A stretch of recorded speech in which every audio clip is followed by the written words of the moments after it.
Hello everybody, my name is Landon, and welcome back to another video. And today in this video, we are going to be going over the top 5 scariest Stephen King novels. Now, these are only in my opinion. You guys may have a different opinion than I do.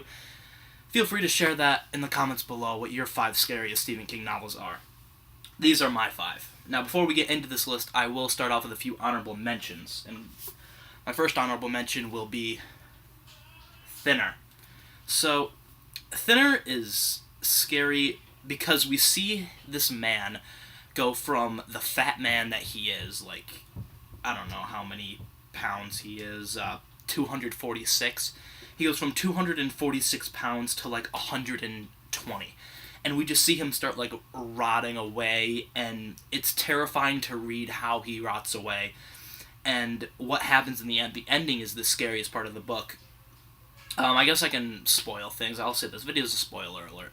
The ending, there's basically no hope left for him. He gets the curse removed off of him, and then eventually he goes home, and he has the curse in, like, a pie that the gypsy that cursed him made, and they put it in a pie, and he had the pie at home, and he was going to give it to somebody, but then he walked in on his wife and daughter eating the pie, and he knew that they were doomed, so he just decided to join with them, and he knew that his fate was sealed. Another one of my honorable mentions is Dreamcatcher. Talked about Dreamcatcher in my last video. It's my third favorite Stephen King novel of all time. The scariest parts about this book was anything with Mr. Gray and the ass weasels, of course. The scene that's around 200 pages, the 200-page mark, 217.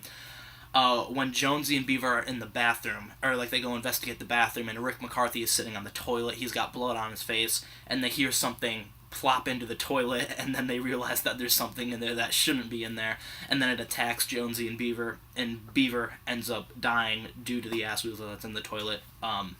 More spoilers. And then anything to do with Mr. Gray, especially the last fight scene, where they're inside Jonesy's mind, and Henry and Jonesy are fighting against Mr. Gray in, like, his weasel form, and it's all really creepy. And I'm gonna go into more depth of Dreamcatcher in a later video.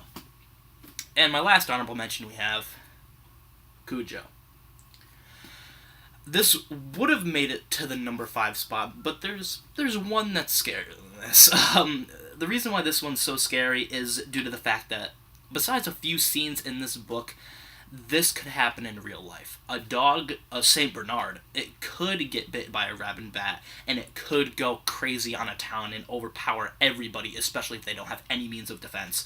And when they get trapped in the car, Tad and, I can't remember her name, but Tad, I don't know, that's, the son's name is Tad, I forgot the mom's name. But anyways, when they're trapped in the car and Cujo's, like, stalking them from the outside, that's really terrifying, because this could actually happen in real life. Like, if one of my dogs, I have 2 dogs, if one of them went rabid, that'd be terrifying, because I knew that I'd just lost one of them, and I probably would never get them back. That's enough of the honorable mentions. Time to get into the list. Now, at the number 5 spot, I don't have the book with me, because one of my friends is actually borrowing it at this moment. Number 5 would be Pet Sematary. Anything with Gage. After Gage's death, around, like, 250 pages, anything with Gage killing, like, the people who are used to take care of him is really terrifying, because he isn't a kid anymore. He isn't like a 3-year-old kid, 4-year-old kid, however old he is. He's like a devil. He talks in, like, a like a deep human's voice, and, like, mocks his enemies. And when he kills Judd, the character that we've grown really close to throughout the book, we grow really close to Judd. He gets killed by Gage, and he starts talking about his wife and how, like, a bunch of terrible stuff that I don't want to say on camera. And either way, anything with Gage from Pet Sematary, especially the ending when his wife dies and he resurrects her and she comes back as what Gage was, is also very terrifying. Alright. At the number 4 spot, we have Revival. My buddy Edward Thorne, this is one of his favorite Stephen King novels and one of his favorite Stephen King endings, and I can totally see why. The ending is what made this book so scary. The fact that there's something on the other side waiting for us when we die. And the person in this book, I can't remember his name, Reverend Charles Jacob and Jamie, they realize what's on the other side, and it's not what we think. It's not heaven. It's a worse version of hell. And when Jamie and Reverend kill the demon that's like attacking them, and they realize that even though they're still living on Earth, they know what's on the other side that's waiting for them, and all they have to do is just wait for the inevitable. And it's really creepy to just think about it. You have to live through your life knowing that there's that on the other side that you can't avoid. That's really terrifying to me, and I would hate if that ever happened to me. Anybody would. Alright. At the number 3 spot, we have classic, The Shining. The thing that scared me the most in the scene was, it was the scene with Jack, when they were going through the hedge maze. That's like a very iconic scene when Jack is chasing, his son through the hedge maze. It's really creepy. And also the scene, with the hedge animals was also very creepy. Jack himself was very creepy, but the Overlook is a lot scarier than Jack, and the hedge mage scene and the hedge animals, and the scenes with the room 217, yeah, 217. I thought 217. Yeah, the scenes that took place in that room are really, really creepy. They chill you to the bone, and they stick with you the entire time you're reading this book. And that's all I really have to say about that. Coming in at the number 2 spot, we have one of my personal favorites, Salem's Lot. Anything with Kurt Barlow in this book is absolutely terrifying. They did a really good job in the movie with Kurt Barlow, except in the book he's a lot more human. He's like more of a human vampire than like what he is in the movie. He's more of like a green, bluish skinned vampire that like you'd think in the 1970s, but in the book he's more human.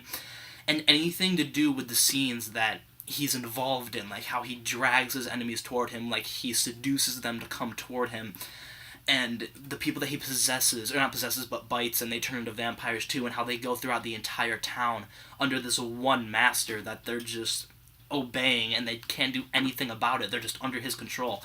Anything with Kurt Barlow is just absolutely terrifying in this book. The good guys in this book eventually actually end up winning. They do kill Kurt Barlow and burn Salem's Lot in the end.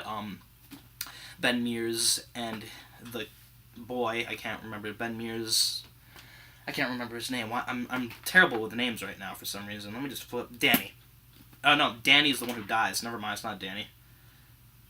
Why can't I remember the boy's name? He was like my favorite character in the entire book. Not Jimmy. He's the one who falls down the stairs and dies. Let me just go to the end of the book. Mark Petrie, that's his name. But anything to do with Kurt Barlow is absolutely terrifying in this book. And this is definitely worth checking it out, because that is my second favorite Stephen King book of all time. Coming in at the number 1 spot, if you didn't see this one coming, then you haven't either read this book or you're not very scared of many things, but It. This is definitely Stephen King's most terrifying novel. Anything with Pennywise is just terrifying, because the thing about Pennywise is that he is your biggest fear. The clown is just like his disguise, but he can be whatever you're scared of. Like, if you're scared of clowns, he's a clown. If you're scared of alligators, he'll turn into an alligator. If you're scared of your own past, he'll turn into somebody from your own past. That's what's terrifying about Pennywise, and he does that throughout the entire novel. And Stephen King said that he can't go back to this character because it was too scary for him to even go back to and write more about. It is just one of those books, and the movie did a great job of presenting Pennywise. Bill Skarsgård did amazing. They're coming out with part 2 next year. They're also coming out with Pet Sematary, the movie. They're coming out with Long Walk. They're coming out with a bunch of Stephen King adaptations, and part 2 of this is coming out when they're adults. They were kids, and I'm happy that Pennywise is defeated in the end. If he wasn't defeated in the end, that'd probably be a more darker and scarier ending, but just anything with Pennywise, no matter what scene it is, whether it being him looking over the bridge, I can't remember his name, him looking over the bridge and seeing him grabbing his friend and like biting into his shoulder, have it be them in the sewers and the painting, and it's terrifying. It's a very long book, so you get a lot of the scary factors that were in the book. My copy is 1,476 pages, and this is a smaller copy of it, obviously, but it's terrifying. It's a great read, and if you guys haven't read it, you guys need to read it. It isn't in my top 10 favorites, but it's like number 12, I think it is. It's an amazing read, really creepy. Anything with Pennywise is scary. And that's that. So, if you guys enjoyed my list, leave a like, subscribe. Let me know your top 5 favorite or scariest Stephen King novels down in the comments below. And I'll see if I got as scared as you did. So, leave a like, subscribe, and I'll talk to you guys in the next one.